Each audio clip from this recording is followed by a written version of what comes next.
Good afternoon, everybody. My name is Asfandyar Kuhi, and I'm Simulation Product Manager Technical at Intercad. Today's webinar is talking about plastic deformation in nonlinear FEA SolidWorks simulation. Let's have a look about the objective of this webinar. The first thing we are going over it is the deformation definition. What does it really mean? And then we will introduce different types of deformations, such as linear elastic deformation, nonlinear elastic, and plastic deformation, which is the main focus of today's webinar. Specifically, we're talking about ductile material today, and we will go over the elasticity and plasticity in ductile materials more in detail by defining stress-strain curve and definition of the yield point. We will introduce hardening rules, and we also introducing the material modeling for plasticity, which one is more valid, such as von Mises or Tresca models. We will accomplish our definition and theory and background with two case studies. The first case study would be a plastic deformation on a paper clip, where we will introduce a nonlinear study with loading and unloading phase. And then we will compare the von Mises and Tresca failure criteria to see which one is better and in what circumstances we have to use any of them. The second case study, we will going over a plastic deformation of a crank arm. Oh, there is a mistake here. And we will do a nonlinear study of a cyclic and multiple loading cyclic case study. And we will compare the effect of different hardening rules. Okay, so let's get started. The first thing we have to understand, what is deformation? In material science, deformation refers to any changes in the shape or size of an object. And this could be happen due to two possible scenarios. An applied force, like what you can see in this video. We have a metal forming press mechanism.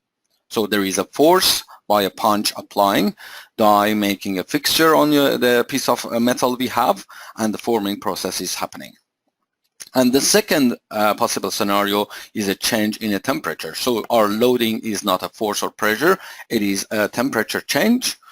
And the very good example of that is bimetal stripe deformation due to the temperature rise, for example, from a room temperature of 25 centigrade to 280. So deformation may happen due to different type of loading, either force, torque, pressure, or even temperature. Now, when the deformation happens, we have different type of deformation.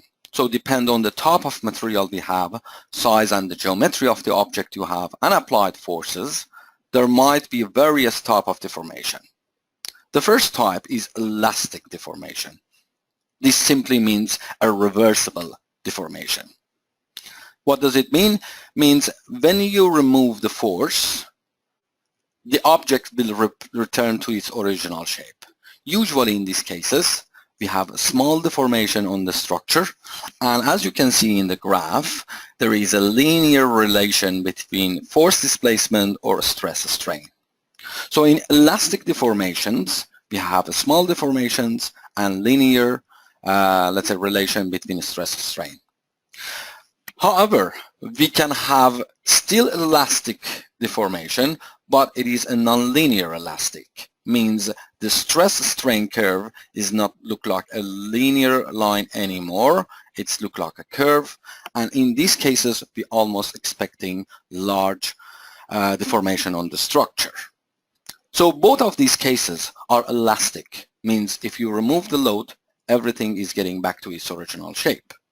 There is one other case for the deformation, which is plastic deformation, and it's described the deformation of a solid material undergoing non-reversible changes of a shape in response to applied force. And again, that is our main focus of the webinar today. Before we go into the main focus of plastic deformation, let's have let's say more detailed look about the linear elastic and nonlinear elastic deformation. As we said, we have a small deformation in linear elastic model, and the stress-strain curves look like a linear line, as you can see. Normal metals, ceramic, and most most crystals showing linear elasticity and a small elastic range. These materials are following a very important and very common and well-known rule, which is called Hooke law, and that's simply describing the ratio between stress and strain as Young modulus or module of elasticity. This is one of very important material properties that you are facing as you are just receiving material information, and this is the base of any simulation or calculation for the stress and strain. So instead of having a curve defined, we are saying there is a ratio between a stress and strain. There is a formula, and we're letting the software to know how the material reacting against the force. Okay, so elastic modulus and Poisson ratios are the most important, let's say, information about the material we providing if we have linear elastic deformation expected. If you have thermal loads, obviously, there are more, let's say, properties of the material we have to introduce, such as coefficient of thermal expansion and a specific heat. As we said, the second type of linear elastic deformation is nonlinear elastic deformation. We're expecting large deformation, and stress strain is not a linear line anymore, and it's look like a curve.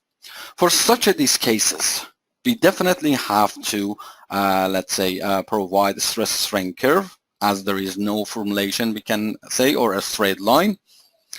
And then also there is a possibility that the curve in tension or stress-strain relation in tension might be different in compression. So the material is acting differently. A very, very good example of such this material is shape memory metals. They are going through large elastic deformations, and then we have nonlinear relation between stress and strain. So the highlight is nonlinear relation between stress and strain or force displacement. There is a second category to nonlinear elastic deformation for the material who has the ability to deform significantly under small loads, such as polymers, rubbers, gaskets. These material can reach significant magnitude of, let's say, strain even with a small load. And this is obviously you're experiencing in your daily life and your industrial application. In order to describe such this material and their deformation, we need multiple testing. It's not just a stress strain or uniaxial testing. We need to test them in three different ways: uniaxial tension, pure shear, and bioaxial tension. Since we gather those data, there might be appropriate formulation, which is using elastic strain energy density function. And the very well known, which is provided also by SolidWorks, is Mooney-Relevin model, Ogden model, and Blatsko model. So in any nonlinear elastic deformation, considering hyperelasticity, we need to provide three tests. However, in a normal metal range, for a nonlinear elastic deformation, we just need pure, let's say, tension or pure compression to, let's say, describe the material. Okay, now let's go to the main focus of today's webinar, which is about the plastic deformation. As we said before, and obviously you can see in the videos, there are multiple applications for plastic deformation. So plasticity describes the deformation of a solid material undergoing non-reversible changes of a shape in response to applied force. So what is happening? Since the loading exceeds the threshold of the material, which is called yield point, the extension of material is increased more rapidly than elastic region. So we're getting more extension or more rapid extension compared to the linear region. So it looks like material is getting stretched faster. And when this load is removed, some part of this extension will remain. And this is exactly what we call plastic deformation or permanent deformation. Most of the material has this region. And particularly we can point out about the metals, solids, even rock and concrete, foam, bone, and even skin. When we're reaching the plastic region, there are multiple regions which is very distinguished, and the main, let's say, difference between them is the behavior of the material against further loading. The first region is perfect plasticity region. Well, if you are basically applying more load, stress is not increasing and material is just getting stretched more and more. And then after this phase, material will start a phase called hardening phase. That simply means material will build some resistance against further loading and further deformation. So we are looking or expecting higher values of a stress in a hardening zone. And then if you are keep continuing on load application, the material will again drop the stress values, and this time is rapidly again getting stretched and acting like a viscoplastic material. And then after that would be a fracture point. So in order to recap, let's bring a very famous stress strain graph for a ductile material and look at these regions more in detail. Alright, so the first region, as you can see, is a linear region. When you are applying force and then you are removing it, everything is getting back to the original shape. There is no strain remain or redundant on the model. We're reaching to the yield point and we keep, let's say, applying load. Then strain does not return to zero, or the structure will have permanent deformation. But in this region, the only thing is increasing is strain. Material have a perfect plasticity or yielding at this region. After that point, as we said, straightening of the metal by a plastic deformation will be introduced, and we call this region as strain hardening. So the material will increase the stress values when you apply more and more load to it. It's getting stretched, but it will increase the stress until we're reaching the ultimate stress point. And from this point, if we keep continuing on application of the force, there are two things happening. Material will act like a viscoelastic material. First, we will be getting the necking problem, decreasing the cross-sectional area, and at the end would be the fracture. So in order to capture any plastic and elastic deformation in a ductile material via any simulation case study, this is the information we have to provide. So if we are doing a linear elastic study, just this region is presenting by Poisson ratio and elastic modulus. However, if we go into the plastic region, then all of these behavior needs to be presented, and we have multiple ways of doing that. The first and very simple one is to have the stress strain curve defined and imported to any software and material database. There are some other techniques we can introduce if you have no stress strain curve, and that's simply by providing multilinear curves, and we will introduce it within the case studies. Okay. What we would like to do next is to focus on all these points as we have described them. The first point, as we said, was yield point, how we can determine. In any uniaxial or biaxial tests, what we have to do is to get the stress strain curve. If you like to determine the yield point, you need then a slope at the zero strain point, and at point to a strain point you make another parallel line and intersect it with your stress strain curve. That is the best way of yield point determination. So usually what we do, at point to a strain, 0.2% of strain, we will have a line parallel to zero strain slope and intersect the stress strain curve. That is a very common practice for most of the metals and have a very good accuracy. Now, next one is about the plastic region. One thing we have to understand is that when you're trying to load a metal beyond its yield point, means we have permanent deformation or redundant strain, during the unloading, the material will not get back to its original shape, or we have a new strain point here, as you can see. If you're trying to reload this material, the new path would be the new pathway would be the pathway that the material will go, and you will have a new yield strength in this case.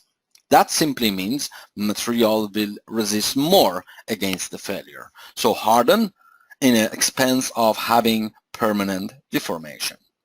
So hardening simply means new yield point, more resistance, while the material has deformed significantly or a small deform, but it's permanent.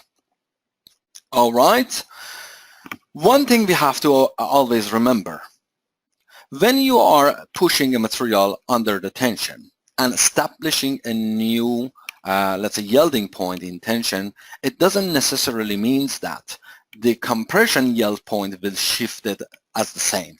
Usually, the compression yield point would be softened, more available. Material will have less resistance against the failure in compression. So this is an effect we call the Bauschinger effect. As you obviously can see in this example, in the stress-strain curves for the cold rolled steel in tension and compression, you can see these are the two compression yield points, and these are transverse and longitudinal, let's say, tension curves. So obviously the yield point is far away here, but the material acts softly on, let's say, compression. And this is a real testing data. So what we understand in reality, and it's been captured by Bauschinger, is that the tensile yield strength occur at the expense of increase in a tensile yield strength occurs at the expense of compressive yield strength. Means if you're pushing your material for a new yield point in tension, then you make it soften in compression. All right. So with that one, let's have a look about the hardening procedure. The first rule we might follow is isotropic hardening. That simply means if you are doing a tension load past the yield point and new yield point is established, isotropic hardening will consider the same yield compression and ignoring the Bauschinger effect. Simply means same as your tension yield point, you will have the compression yield point. So it is not really reflecting the reality of the materials or most of the metals. However, in some case scenario for the simplification, we might use that one. But reality, as you can see in here, same loading through the tension, passing the yield point and establishing a new yield point, unloading phase and do the compression, we are getting different or new yield point, and it's softened. So it is closer compared to that one. So yield stress is different in tension and compression. In SolidWorks, we will support both of this model, isotropic hardening and kinematic hardening. Our case studies will consider and explain how this can be introduced, how it can be used, and I would like to make a summary of it. So the hardening factor is the factor in a software that defines the ratio of kinematic to isotropic hardening. How we can define this? The first question we have to answer is, do you have a loading, a cyclic loading? If you do have, then definitely we need kinematic hardening, and that RK value needs to be 1. If no, then we might go for isotropic hardening. The other question after that phase we have to answer is, okay, I don't have a cyclic loading, but do I have multiple loads activated at different times? It looks like a different phase of loading, or they're coming and overlapping to each other. If it's happened like that, again you have to switch to kinematic hardening and make the RK value to 1. But if your case is just one simple non-cyclic load, then isotropic hardening has the correct and let's say acceptable prediction for the hardening. Okay. So we introduce all the phases and said stress, strain, and let's say failure. Now, when we're talking about plasticity, there should be a component of stress that we pick it up and say it's past the yield point. As you can see, and you know it very well, stress at the point are defined by 6 quantity, 3 normal and 3 shear. One very common practice is to make an equivalent stress, which is called von Mises stress, or we have principal stresses. So any of them can be picked up and be compared to the yield point to say we are entering the plasticity region or not. So elastoplastic material models are needed to describe the behavior of material where the stress exceeds the yield point. Alright, so there are a couple of models. You're picking up different stress component to see if it's yielding. The very well known is Plasticity von Mises model. The other is Tresca model, large strain analysis, Plasticity Drucker-Prager model, and comparison of Tresca and von Mises criteria for plasticity. So in this, let's say, case studies and today's webinar, we just focusing on the 2 main one, which is von Mises and Tresca. So in von Mises stress, a material point becomes plastic when the von Mises stress is greater than the yield point. So the criteria of a stress is basically von Mises stress, which is an equivalent stress. All right. So this is a very perfect one for most of the metals. And then in using this model, we have to consider a couple of things. First, we need to have small strain plasticity, not really the large displacement. So when you're producing your first study and you're looking at the strain values, if they are large and you decide that this is my stress and material failed or not, you have to reconsider it. Because the best idea is to make sure this is small strain if you like to use von Mises stress criteria. If we have the case of large strain problem, then there is another criteria called Tresca. So it's saying a material point becomes plastic if the maximum shear is greater than the half of the yield stress intention. So it's a very conservative, let's say, approach, and it's considering the shear and also large deformation, let's say, effect in our problem. So Tresca plasticity model is more conservative than von Mises. So there are 2 main decisions to say we have enter plastic region. Look at the stress von Mises, compare it to yield and say it is felt. That is called von Mises plasticity criteria. Or looking at the stress intensities and make sure the maximum shear is greater than the half of the yield stress intention. Then in this case, again, we have enter plastic region.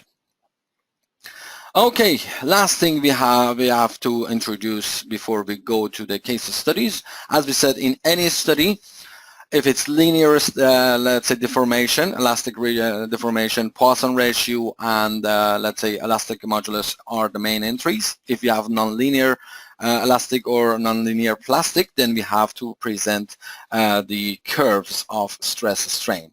However, those curves can be converted to a multiple linear line, and the main properties to do that is called tangent modulus, and we are going to introduce this case in the software for you in a moment. Okay, so let's have a look to the case study.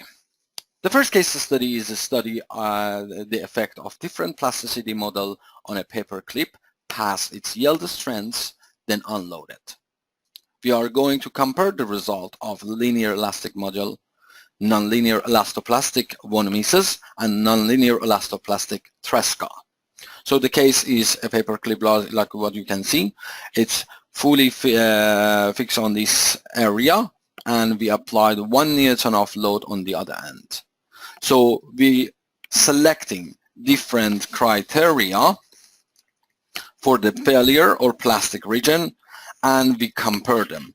and we will look at the permanent deformation as well as residual stresses. Okay, let's go to the case study. Alright, so here is my case study. So as you can see, I have a component with the multiple faces and split it for correct application of load.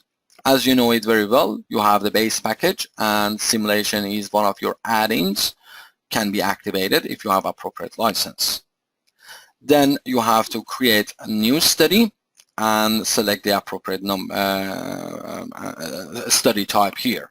So as we said, the first study we would like to do is linear elastic under this loading and see if there is any failure happening.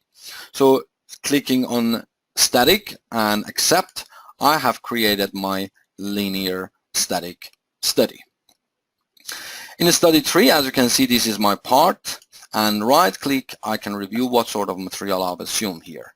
AISI 1020, assumed to be linear elastic isotropic.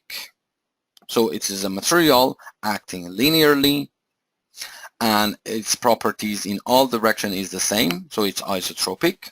And as you can see, the red information are the information need to provide elastic modulus, Poisson ratio, and yield strength. So these are the 3 required information for this study.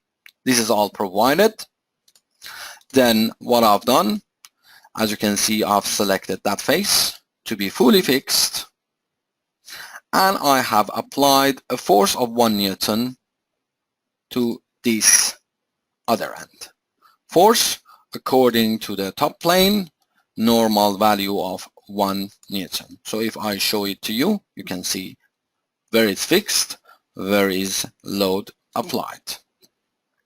Alright, so with that one defined, what we would like to do is to basically run this study and having a look. So I've done that. This is the stress von Mises plot, and it's obviously showing us the material failed at some point and past the yield point, and the top stress is something as I can see here. It's occurring on multiple regions, and then we only can say here, since it's a linear static study, yes, we have a failure. What is the magnitude of stress? That is not a valid magnitude. We need to consider a nonlinear study. So linear static study can be just used to detect if there is any failure or not. But what if we are passing what sort of plasticity, what is the final redundant stress and deformation? That's required different type of study. Well, we go to, again, new study. This time we go to nonlinear and nonlinear static.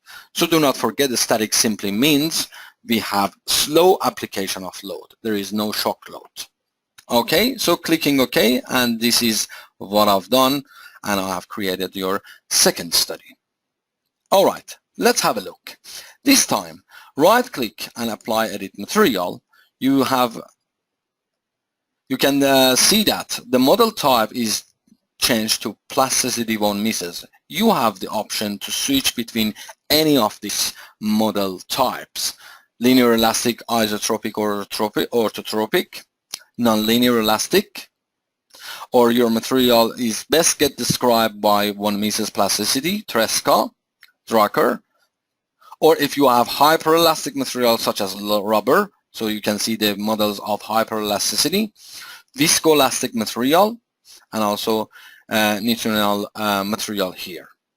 So when you're selecting, let's say, Plasticity von Mises, means we're telling the software that we are expecting to pass the yield point. Since we are expecting that, we have to tell the software what is the material property after the yield. So elastic modulus and Poisson ratio are telling what is the behavior in linear region and in elastic region. Then, in order to describe the material behavior in a plastic region, you have tables and curves, and you are basically providing stress-strain curve here. Means a real test data in uniaxial or biaxial test needs to be entered here directly. However, If you don't have this data, as we said, that curvy area could be represented by a new, with a different slope, linear line. That is the modification to your elastic modulus and represented by tangent modulus. So instead of having a linear region with the original slope, we have different slope which is less, and then we simply dividing the elastic modulus by the factor of 100. So this is a very good practice in most of the ductile material. So tangent modulus is almost 10%. Elastic tangent modulus is almost 10% of the elastic modulus here.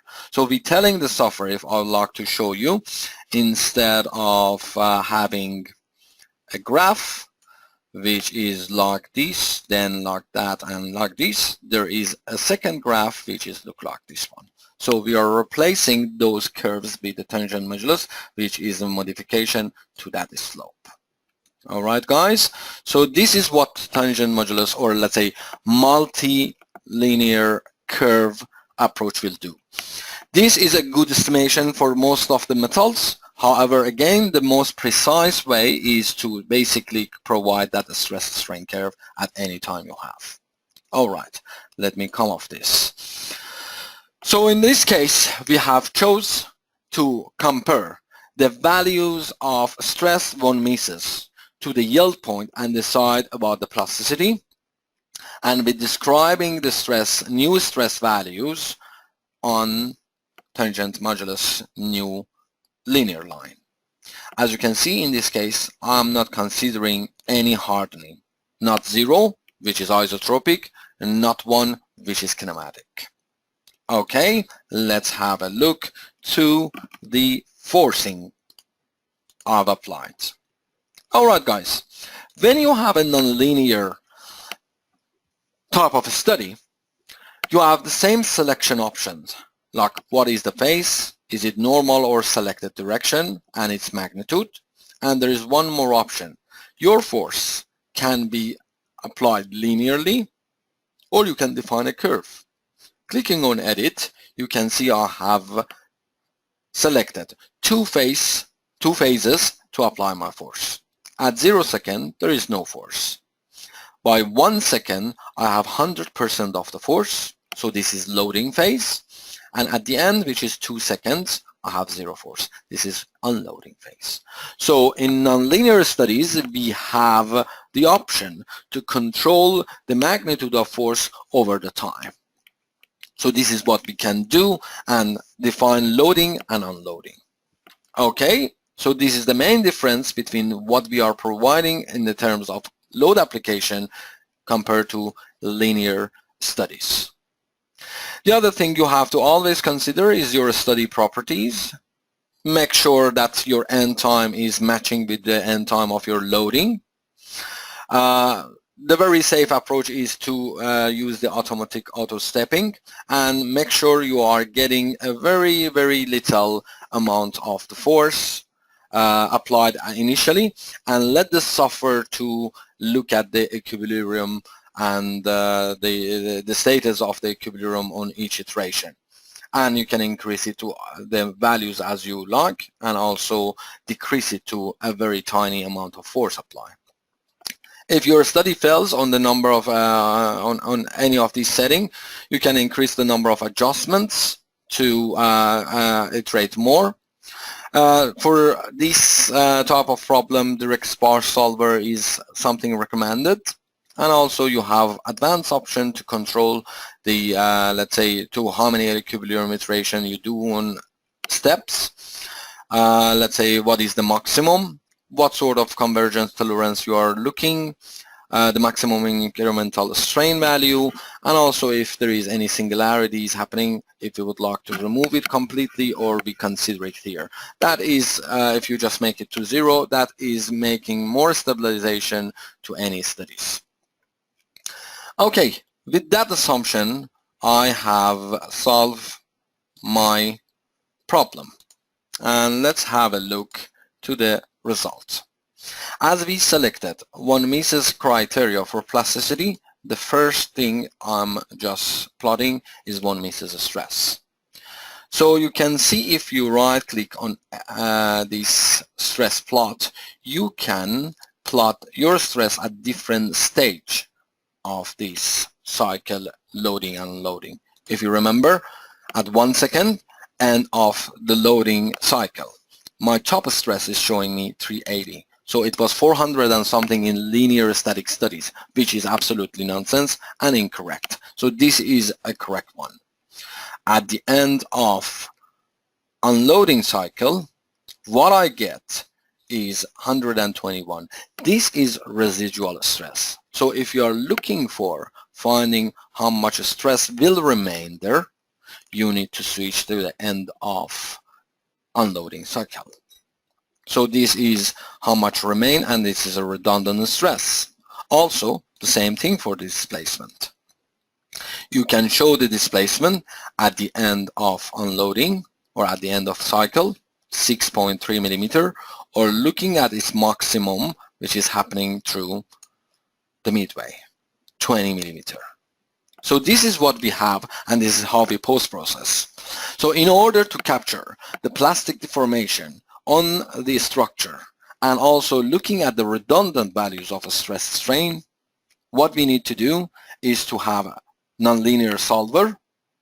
We need to have force in two phases, loading and unloading, and then we can compare the stress, strain, and displacement value at each time step.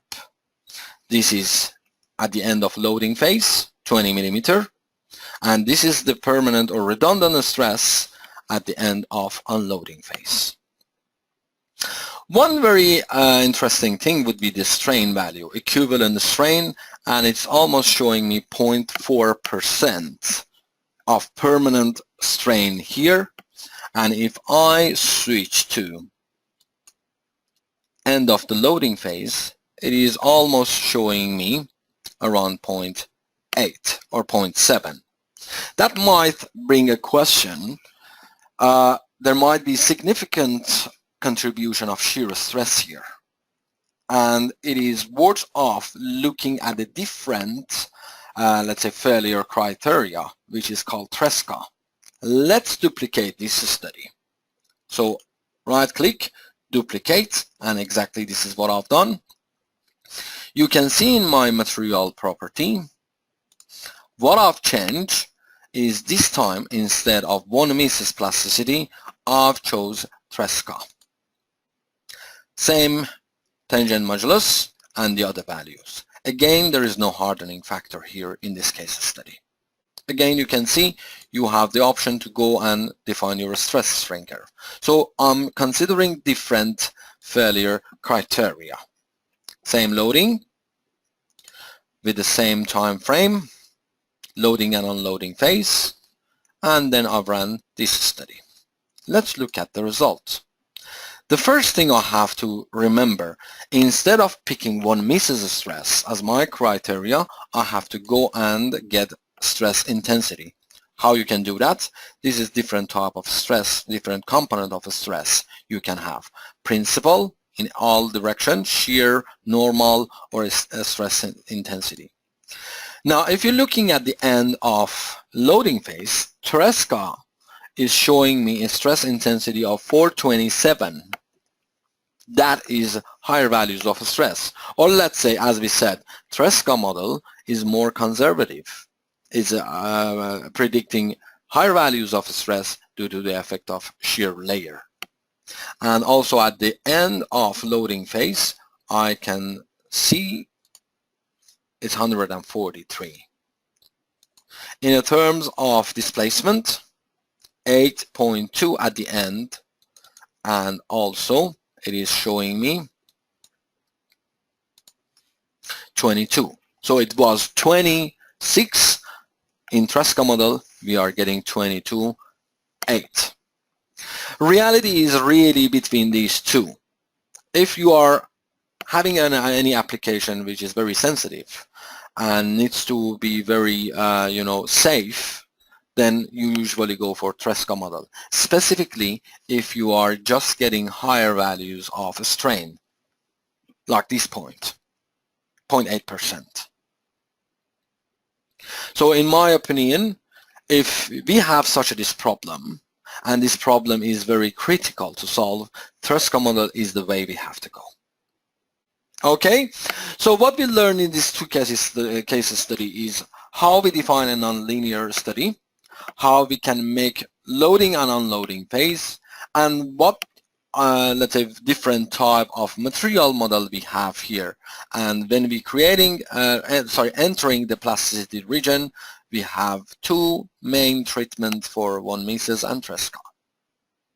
The other two, if you like to let's say have more information about that, please communicate with us offline, and we can provide more information about that one.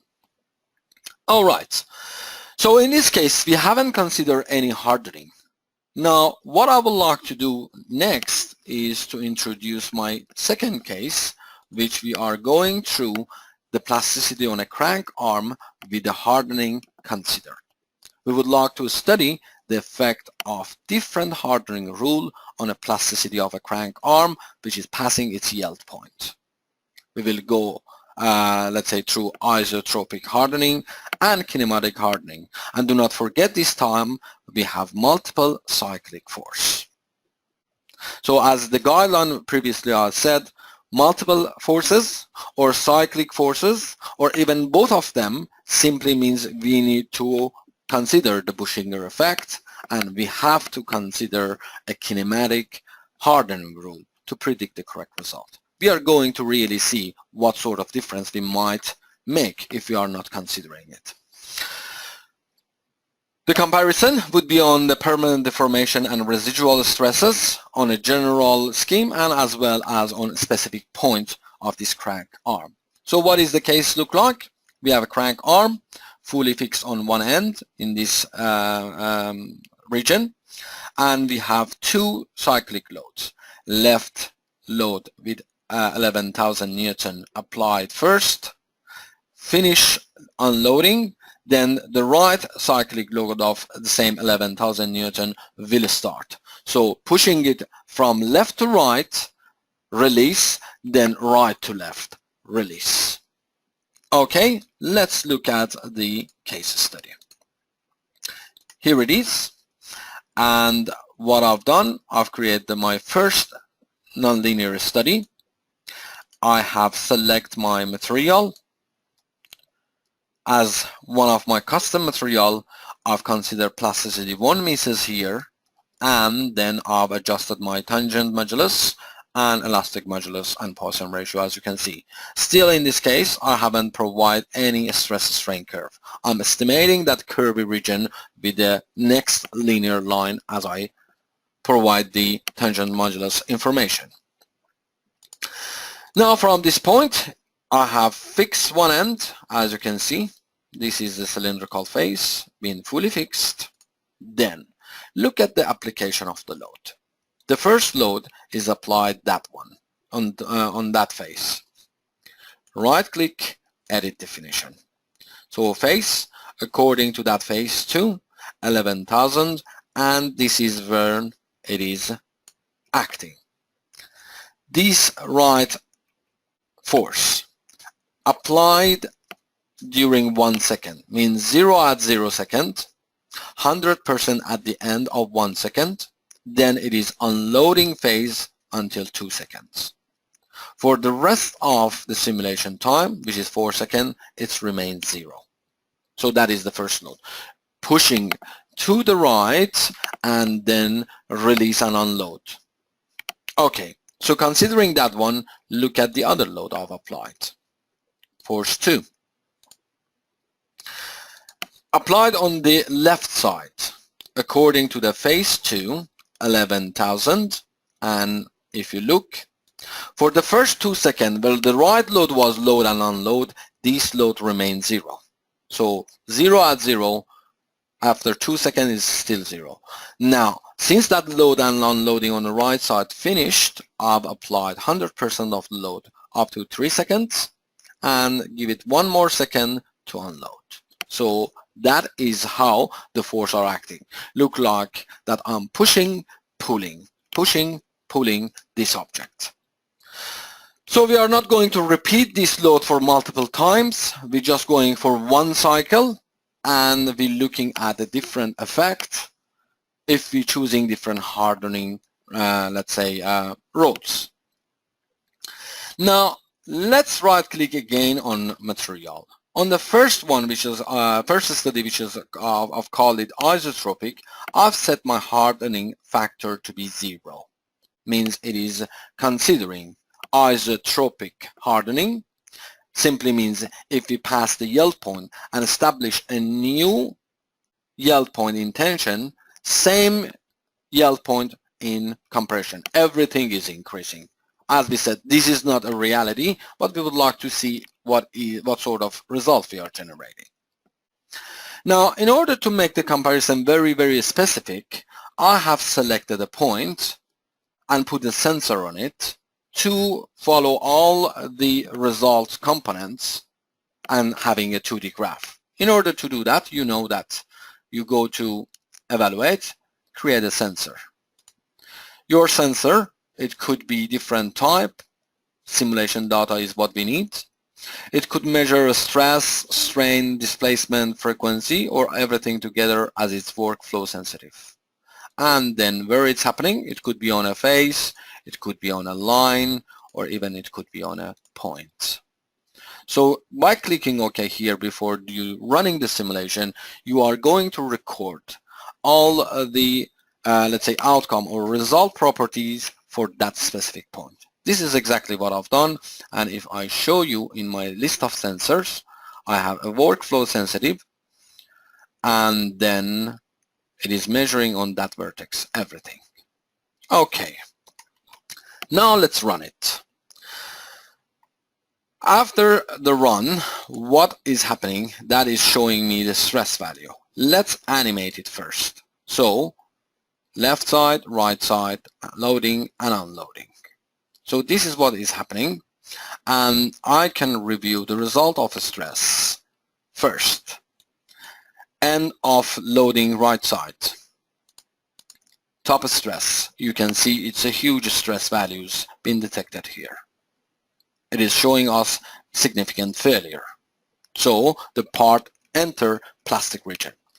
Let's have a look what is happening at the end of unloading that left force. Here it is. The reduce, we have a reduction in the top stress values, but still past the yield point, means these regions are obviously failed, have plastic deformation. Now it's the time that the other direction of load is coming through. So click OK, pushing to the left, and you can see we have high stress value.